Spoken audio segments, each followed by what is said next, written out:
All right, hey everybody, back with another news feed for you. Don't forget, I post 1, 2, or 3 videos every single day. Hit the subscribe button down below so you don't miss nothing. This one, GM may move some truck production from Mexico to the U.S. This is because of the tariffs. GM is considering a plan of action in response to tariffs the Trump administration plans to impose on Mexico and Canada, saying it might shift some of its truck production from the Latin country to the United States.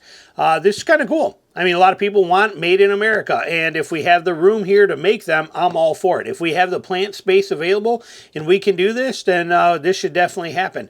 It could move part of truck production from Mexico to the United States, although GM's top leadership said it's confidence that both countries can reach long-term agreements. It's taken precautions. They're hoping that the tariffs get sorted before they become an issue in March is when they're supposed to kick off, but they have the options in the backup if needed. It says we build trucks in Mexico, Canada, and the U.S., so we have the capacity in the U.S. to ship some of that production, said Mary Barra. So they're saying that they could do it if they need to. The trucks are their biggest sellers. There's where the moneymaker is. This is where this happens at, and they're willing to avoid tariffs by moving more truck production to the U.S.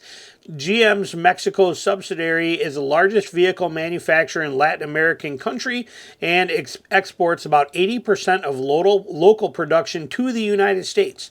For this reason, the trade tariffs announced by Trump administration on the country would have severe negative impact on Mexican operations and the financial results for the entire company, whose main profit center is concentrated in North America.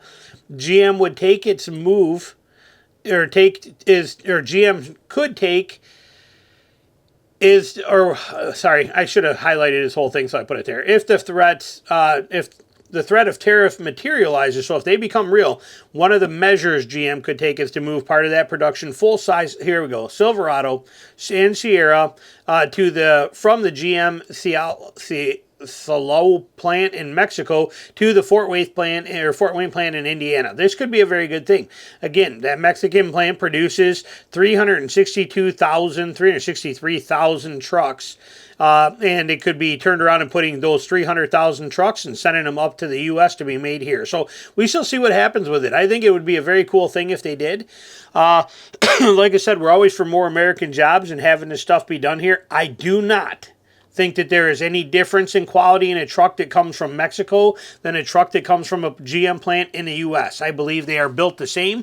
I believe the systems are identical. They are automated the same exact way. They're using the same stuff. I don't think it matters where it's made at as far as the truck you get or the truck you own. I don't think it matters even remotely.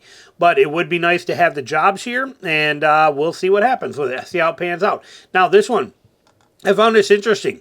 Okay, this here, 2 popular car brands deliver the worst road rage and DUIs and stuff like that. I found some interesting stuff in this article. So it's pretty good. This is from The Street, all right? So it's pretty good here. So the car designs and basic rule principles of driving also make drivers feel fairly anonymous, just like the keyboard does on here. Just like people will say things on internet that they know they can get, they would never say to somebody's face, because they realize if they said it in person to somebody's face, they get punched 6 times. That's the way the world works. That's the way the world should work. And that's lessons learned. You know, if you misbehave as a kid, you got slapped on the rear end. Okay, that's how you learn. If you mouth off to the wrong person and say stupid stuff, you win stupid prizes. Usually a set of knuckles right in the jaw. That's the way the world functions and did function, and is good. But now we have an anonymous safety nets and security via our keyboards and our automobiles, and it's mattering, and people know that. And so when they're out there road raging, they look at a vehicle as just a vehicle. They forget that there's a person inside. They forget that person inside has an attitude or doesn't. They forget all this stuff. Says they're just staring at a vehicle is what they're staring at. That's what they're mad at, is the actual vehicle usually. And it says right here, the fact that drivers have to face forward to see what's in front of them gives drivers all the incentive to cut off other drivers, honk their horns, honk for longer durations of time, or give other drivers the finger or other offensive gestures. It's road rage. It's going on. But this study 2019 study from American Automobile Association shows that as many as 8 in 10 Americans driving have engaged in such aggressive driving behaviors against other road users. New data has emerged that drivers in some car brands may be bigger targets for road rage than others. Now, there's two flip sides to this story that I find interesting too. Let's see here. So it says right here, BMW and Tesla drivers beware. There is so much more to road rage than simple hatred towards other drivers. This study surveyed 1,000 drivers. That's a pretty weak study if you ask me, but it's interesting nonetheless. But it is a pretty weak study at 1,000 people. Most owners of very popular car brands, including Toyota, Honda, and Hyundai, admit to experiencing road rage. According to the study, 92% of Volkswagen drivers, 91% of Hyundai and Toyota, and 90% of Tesla and Honda drivers admitted to having road rage. It's quite a big number, but it says, however, more interesting, the study found that 56% of drivers surveyed said that cars made by certain brands provoked their road rage. BMW leads the pack at 44% of drivers surveyed that they behind the wheel, the ultimate driving machine triggers their frustration. Means that a big number of people are saying that the BMW, if you drive a BMW, you drive like an idiot. That's what they're basically saying. And you're getting in the way and pissing people off. Second is the Tesla.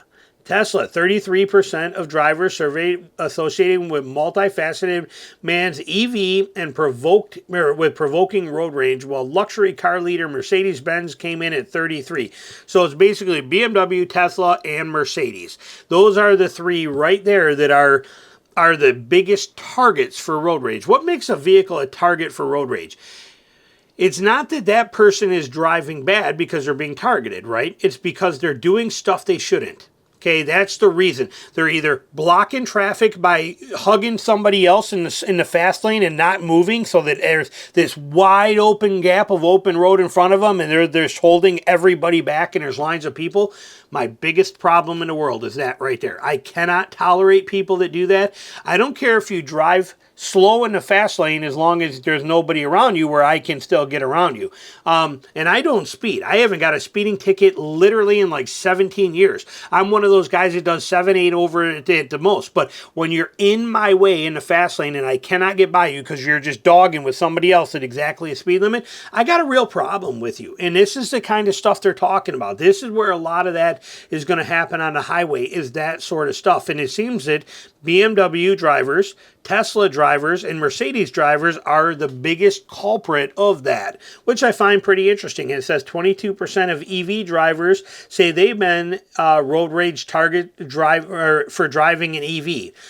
You know, maybe, I don't know, I would never target, I don't target a vehicle, like I said, but if you, and I'm usually a pretty calm driver, but if you are in the fast lane holding up traffic by running next to somebody else, I got a real problem with that. Drives me absolutely nuts. Then when it comes in here too, says 33% of drivers who find Tesla to be the source of the road rage are not entirely blinded by the brand alone. A data gathered by LendingTree found that Tesla drivers are some of the most incident-prone drivers out there on the road. Tesla drivers had the highest incident rate, which they define as being in accidents, DUIs, or speeding and citations. Tesla, highest rate of that. Drivers in Model S, 3s, Xs, and Ys in Cybertruck had 36.94 incidents per 1,000 drivers. The Ram was in a close second with 33.92% per 1,000, and Subaru was in third at 32.85 incidents per 1,000. LendingTree also find the most accident-prone with Tesla, Ram, and Subaru drivers, recording, here's your numbers respectively, per 1,000 in the same time period of 2024. BMW and Tesla drivers are very prone to having DUI, driving under the influence accidents, while Pontiac drivers had the highest DUI rate of 3.11 per 1,000. BMW and Tesla trailed behind them with 2.57 and 2.21 respectively. That is DUIs per 1,000 drivers. Again, small 1,000 person study. I wouldn't put a lot of weight into it, but it's very interesting to look at how it's actually the brands that do some of this stuff, but it's not the brand. It's the people who buy that type of a brand and the way they're driving. It's not the car. Okay, there's nothing wrong with a Tesla. A Tesla doesn't need to be a target of road rage. A BMW doesn't need to be a target of road rage. It's a target of road rage because of the type of people that are driving it. That's what this are driving it. That's what this article is saying. That's what they're getting at here. So I find it very interesting. Thought it was pretty cool read and something you guys might enjoy. Put your comments down below. Thanks for watching.